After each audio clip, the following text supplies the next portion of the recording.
They captured a human soldier and lost the entire prison. The Ethelberg spire rose like a twisted needle against the barren moonscape, its metallic surface reflecting the dim starlight in muted grays and blues. From the outside, it appeared almost elegant, a marvel of engineering that stretched kilometers into the void. Inside, however, it was anything but. Kalen pressed his palm against the force field that contained him, watching the energy ripple in response to his touch. Unlike traditional prisons with their crude metal bars, Ethelberg utilized containment fields, impenetrable barriers of pure energy that could be deactivated only by the Sentinels or the all-seeing AI that prisoners had nicknamed the Warden's Gaze. His skin shifted instinctively, its natural luminescence darkening to match the somber colors of his cell. As a Xylosian, Kalen's epidermis was a living canvas that responded to his emotions and surroundings, a trait that had served him well during his years as one of the galaxy's most notorious data thieves. Now, it merely reflected his resignation. Still trying to find a way out? The gravelly voice came from the adjacent cell. Grak, a hulking Cronin with stone-like skin and a permanent scowl, watched Kalen with his small, deep-set eyes. Save your energy. No one escapes the spire. Kalen's skin flickered briefly with a pattern of frustrated blues before settling. I'm not trying to escape. I'm just thinking. Thinking gets you nowhere in here, Grak rumbled, his massive form shifting as he leaned against the far wall of his cell. 5 cycles I've been here. Never seen anyone make it past the first checkpoint. Kalen knew Grak was right. For all his legendary skills, the ability to see patterns others missed, to slice through the most sophisticated security systems, he had been careless just once. That single mistake had earned him a 20-cycle sentence in the most secure prison in the quadrant. The conversation died as a commotion echoed from the main corridor. The metallic clank of sentinels, robot guards with humanoid torsos mounted on heavy, spider-like legs, reverberated through the cell block. Between 4 of them struggled a figure that seemed impossibly small compared to the mechanical behemoths. A human, Grak muttered, genuine surprise in his voice. Kalen moved closer to the force field, his curiosity piqued. Humans were rare in this sector, even rarer in Ethelberg. The prisoner wore tattered remnants of what was clearly a Terran Alliance uniform, the once proud insignia now dirt-smeared and torn. Get your oversized tin cans off me. The human's voice was distinctly feminine, filled with a defiance that seemed misplaced in the hopeless corridors of the spire. I am Sergeant Eva Rostova of the Terran Alliance, and I demand to speak to whoever's in charge of this dump. One of the sentinels responded by increasing the restraint field around her wrists, making her wince and falter momentarily before she recovered her composure. Feisty for a dead woman, Grak commented. Kalen watched as they dragged her to a cell 3 units down from his own. The force field flickered as they tossed her inside, re-establishing itself instantly as the sentinels retreated. Even after they had gone, Kalen could see her pacing, examining her new prison with calculated, methodical movements that seemed at odds with her earlier outburst. Something about her didn't fit. Terran military personnel rarely ventured this far into Zodarian territory, and when they did, they traveled in fleets, not alone. 3 sleep cycles passed without incident. Kalen had almost forgotten about the human when a strange sensation prickled at the base of his skull, a faint buzzing that gradually resolved into text scrolling across his mind's eye. Xylosian. Heard your kind can see things others can't. Want to get out of here? Kalen froze, his skin instantly mottling with patches of alarmed orange. The message had come through his neural implant, standard technology among most spacefaring species, but heavily dampened within the prison. Someone had bypassed the spire's jammers with pinpoint precision. He glanced in the direction of the human cell, unable to see her from his position, but certain now that there was far more to Sergeant Eva Rostova than met the eye. Kalen's mind raced. This was impossible. The prison's neural dampeners were military-grade, designed to block all unauthorized signals. Yet somehow this human had found a way to reach him specifically. His skin rippled with indecision, suspicious yellows and curious blues warring across his surface. Finally, curiosity won. If there was even the smallest chance of freedom, he had to take it. In the dim light of his cell, Kalen subtly shifted the bioluminescent patterns on his skin. To the casual observer, or even to the prison surveillance systems, it would appear as natural Xylosian biological functions. But embedded within the seemingly random flickers and pulses was a binary code that only the highest resolution cameras could detect. Who are you really? How did you access my implant? He waited, uncertain if his message had been received. Minutes passed before the tingling sensation returned to his neural implant. Impressed already? That's just the beginning. I need your skills. You need my way out. Simple transaction. Kalen's suspicion deepened. No ordinary soldier could bypass Ethelberg's security so easily. He pulsed back. What skills? You're Kalen, the ghost thief who stole the Procyon defense mainframe codes. You see patterns. Solution paths. I need that to access the central data core. A chill ran through him. His true identity wasn't common knowledge, and the Procyon job had been carefully scrubbed from official records. Whoever this human was, she had access to classified intelligence. Over the next few cycles, established a communication rhythm. During the brief periods when the warden's gaze focused elsewhere on its scanning rotation, they would exchange rapid bursts of information. Rostova gradually revealed her story, or at least the version she wanted Kalen to believe. Terran intelligence identified illegal weapons trafficking operation run by Zodarian officials. I was sent to gather evidence near Ethelberg. Mission went sideways. Got captured. And now? Kalen asked. Need to access the prison's central data core. Upload evidence to Alliance. Prove Zodarians violenting galactic compact. Time-sensitive. Grak noticed the subtle changes in Kalen's behavior. During meal periods, when the force fields briefly reconfigured to allow food delivery, the Cronin lumbered closer than usual. You're plotting something with a human, he rumbled quietly, his voice too low for the surveillance systems to pick up. I see the way your colors change when you look her way. Mind your own business, Grak. Listen to me. Grak insisted, his massive hand gripping Kalen's arm with surprising gentleness. Humans bring trouble. Always. Whatever she promised you, it's not worth it. Kalen pulled away. What if it's freedom? Grak's stony features hardened further. No one leaves Ethelbert alive. You know this. But the seed had been planted.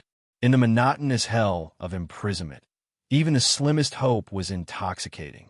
During their next communication, Kalen pulsed his agreement. I'm in. What's the plan? Rostova's response came quickly. I have a concealed tech wizard implant. Can temporarily disable internal security grid and nearby sentinels. Can't breach CDC firewalls. That's where you come in. And how exactly do we get to the CDC? It's 10 levels down behind multiple checkpoints. Maintenance tunnels. Service shafts. I've mapped potential routes based on prison schematics embedded in standard Zodarian architectural protocols. Even if we reach it, the CDC terminal will be isolated from the main network. We need physical access. Already solved. During prisoner processing, I planted a microdisruptor on a maintenance drone. It's been building me tools from scavenged parts.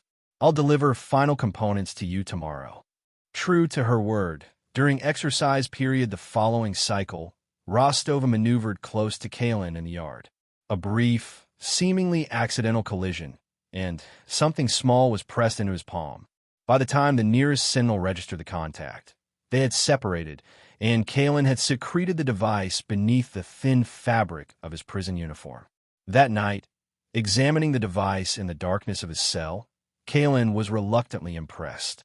From simple components salvaged from around the prison, Rostova had assembled a crude but functional interface that could connect with his neural implant, amplifying his natural abilities to perceive digital patterns.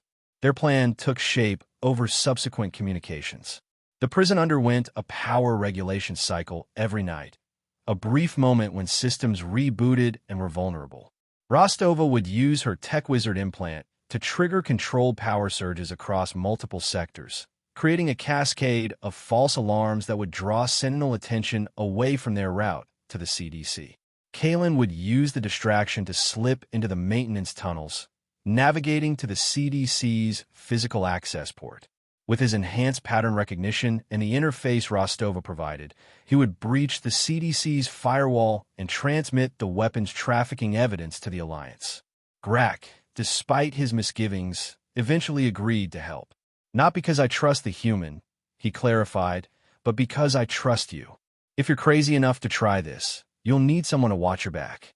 The Cronin's role would be simple but crucial: create a diversion in another sector if necessary, using his formidable strength to occupy any sentinels that might otherwise intercept Kalen's path. As the appointed time approached, Kalen found himself experiencing emotions he'd almost forgotten: anticipation, fear, and most dangerously, hope. His skin betrayed him, occasionally flashing with brilliant patterns of excitement that he had to consciously suppress. "Ready." Rostova's final message came just minutes before the scheduled power cycle. Kalen's response was simple: "Ready." When it began, it was both more chaotic and more precise than Kalen had imagined. Exactly as the power regulation cycle commenced, electrical surges erupted across multiple levels of the spire. Alarms blared, emergency lights flashed crimson, and the heavy mechanical sounds of sentinels mobilizing echoed through the corridors. In a momentary flicker of the force fields, Kalen slipped out of his cell. His skin shifted to a deep, matte black that absorbed light rather than reflecting it. He flattened himself against the wall as a squad of sentinels thundered past, their attention fixed on a major disturbance 3 sectors away. The service entrance was exactly where Rostova had said it would be, a narrow panel behind a waste reclamation unit. Kalen pried it open and squeezed inside just as the normal lighting resumed. The maintenance tunnel was dark, damp, and cramped, clearly designed for drones rather than organic maintenance workers. Kalen moved with practiced stealth, his body contorting to avoid sensor beams that crisscrossed at irregular intervals. The map Rostova had provided existed only in his memory, but it proved accurate as he navigated the labyrinthine passages. A maintenance drone appeared around a corner, its single optical sensor sweeping the tunnel methodically. Kalen froze, allowing his skin to mimic the textured metal of the surrounding pipes. The drone hovered for an agonizing moment before continuing on its programmed path. Above and around him, the sounds of the prison in chaos reverberated through the metal walls. Whatever Rostova had done, it had worked spectacularly. The sentinels were fully engaged elsewhere. The entrance to the CDC sublevel appeared as Rostova had described: a heavy security door with a biometric scanner and a physical access port. Kalen attached the interface device to the port and connected it to his neural implant. The world fell away as his consciousness expanded into the digital realm. Here, in the realm of pure data, Kalen's unique gifts flourished. Where others saw merely code and encryption, he perceived patterns, flowing rivers of information with eddies and currents that revealed their underlying structure. The CDC's defenses were formidable, layer upon layer of security protocols, each more sophisticated than the last. But to Kalen's enhanced perception, they were puzzles waiting to be solved. He navigated through them methodically, finding the subtle weaknesses, the overlooked inconsistencies that offered pathways forward. As he neared the core of the system, Rostova's voice cut through his concentration, transmitted directly to his neural implant. "Status." Almost through, Kalen responded, his consciousness split between the digital and physical worlds. Another minute to reach the weapons trafficking data. "Forget that data." Rostova's voice was suddenly sharp, commanding. "Look for a protocol labeled Emergency Containment Purge. Activate it." Kalen hesitated, his progress momentarily halted. "That wasn't the plan. What is this protocol?" "It's the only way to cover our tracks. The Warden's gaze is starting to redirect sentinels to the CDC sector. We're out of time. Do it now." Against his better judgment, Kalen searched for and found the protocol. It was heavily protected, buried beneath additional security layers. Whatever this protocol was, the Zodarians clearly didn't want it accessible. With sentinels potentially moments away, Kalen made his decision. His consciousness surged through the final barriers, and he activated the emergency containment purge. The effect was instantaneous and catastrophic. Rather than simply erasing evidence of their intrusion, the protocol triggered a complete system collapse. Throughout the spire, force fields flickered and died. Security doors unlocked. The warden's gaze, the AI that maintained order, went into emergency shutdown. Kalen was violently thrown back into full physical awareness as the interface overloaded and shorted out. The maintenance tunnels were now bathed in pulsing red emergency lighting. An automated voice echoed through the facility. Critical system failure. Emergency protocols engaged. Evacuation recommended. Critical system failure. What have I done? Kalen whispered, the full implications dawning on him. This wasn't a cover for their escape. It was a prison-wide breakout. The service door to the CDC burst open, revealing a disheveled but triumphant Rostova. Gone was any pretense of the captured soldier. Her movements were precise, professional. Perfect execution, she said, holding a small data crystal. Now we move. There's a maintenance shuttle in the outer ring docking bay. You planned this, Kalen accused, his skin flashing angry reds and oranges. This wasn't about weapons trafficking. What was on that crystal? Explanations later, Rostova cut him off. Right now, we need to get through approximately 2,000 very angry prisoners and malfunctioning sentinels. Coming. The corridors of Ethelberg had transformed into scenes of utter chaos. Prisoners of dozens of species fought each other and the sentinels, whose programming had defaulted to indiscriminate pacification protocols. Bodies, both organic and mechanical, littered the floors. Rostova moved with lethal efficiency, using what was clearly military combat training to dispatch any threat that came too close. Kalen relied on stealth, his skin shifting to match surroundings, allowing him to avoid rather than confront. They found Grak in the midst of a brawl, the massive Cronin holding his own against 3 other inmates. Upon seeing Kalen, he smashed his opponents aside and lumbered over. "What did you do?" he demanded, a fresh cut leaking dark fluid down his craggy face. "Not what I intended," Kalen admitted. "We need to get to the outer ring docking bay. Rostova says there's a shuttle." Grak's expression darkened further at the mention of a human, but he nodded grimly. "Lead the way." With Grak's intimidating presence clearing a path and Rostova's combat skills dealing with more persistent threats, they fought their way through the pandemonium. The journey that should have taken minutes stretched into what felt like hours of constant vigilance and sporadic violence. Finally, they reached the maintenance bay. True to Rostova's word, a small shuttle sat on the landing pad, an older model used for external repairs to the spire, but space-worthy nonetheless.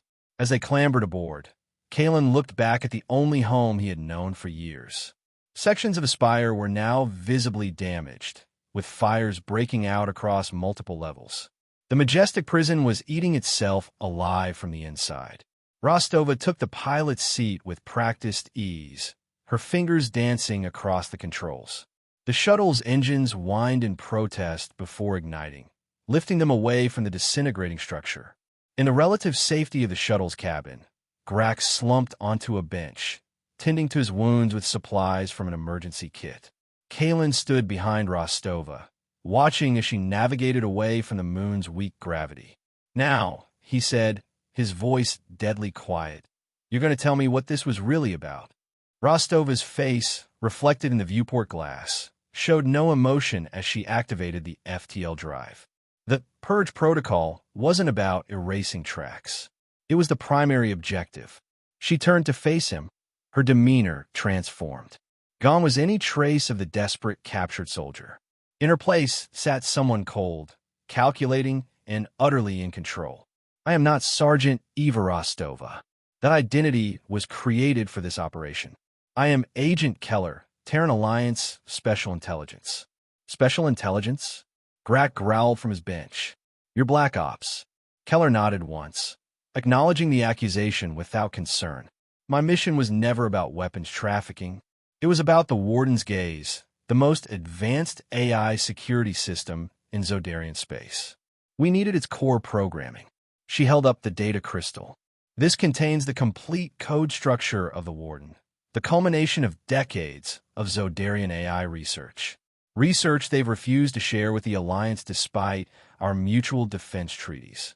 So you used me to steal it, Kalen said, his skin darkening with anger, and destroyed Ethelberg as what? A bonus. Not a bonus. A necessity. Keller's voice remained clinical, detached. The Zodarians would have immediately known what was stolen and who took it. The prison break creates confusion, destroys evidence, and provides multiple potential suspects. More importantly, it eliminates their finest example of the technology in action. A sudden electronic pulse surged through the cabin. Kalen felt his limbs go numb as a neural inhibitor activated. Beside him, Grak roared in pain before collapsing to his knees, encased in an energy restraint that had been hidden beneath the bench. Your pattern recognition abilities are extraordinary, Keller continued, unaffected by the restraint field. The way you navigated those security protocols, it was like watching an artist. We need that talent to decode the most complex portions of the Warden's programming. Kalen struggled against the invisible force holding him in place. I won't help you. You will. Keller gestured toward the immobilized Grak. Your Cronin friend's life depends on your cooperation. Besides, what alternatives do you have? Return to a destroyed prison? Face Zodarian justice for your role in this catastrophe. The shuttle lurched as it entered FTL, the stars outside stretching into lines of light. Ethelberg Spire, now a diminishing point of flames against the moon's surface, vanished as they jumped to hyperspace. Kalen felt the bitter taste of betrayal, sharper even than when he had been captured and sentenced. He had traded one prison for another, with the lives of thousands altered or ended in the process. The Zodarians had captured a human soldier and lost their entire prison. But Kalen had lost something too, the illusion of choice. As the shuttle hurtled through hyperspace toward Alliance territory, Kalen's mind was already working, analyzing. Keller might believe she had him trapped, but if there was one thing Kalen had learned in his years as a data thief, it was that every system had vulnerabilities. The neural inhibitor, the shuttle systems, perhaps even the precious AI code Keller had stolen. All were patterns waiting to be decoded. His skin shifted subtly, displaying what would appear to be stress patterns, but contained within them the beginning of a new binary code. One that only Grak, with his years of experience reading Kalen's moods, might recognize. A message and the first step of a plan. They had survived Ethelberg. They would survive this too. In the cold light of the shuttle's cabin, Kalen watched Keller studying the data crystal with reverence. Freedom had many forms, and this one was bitter.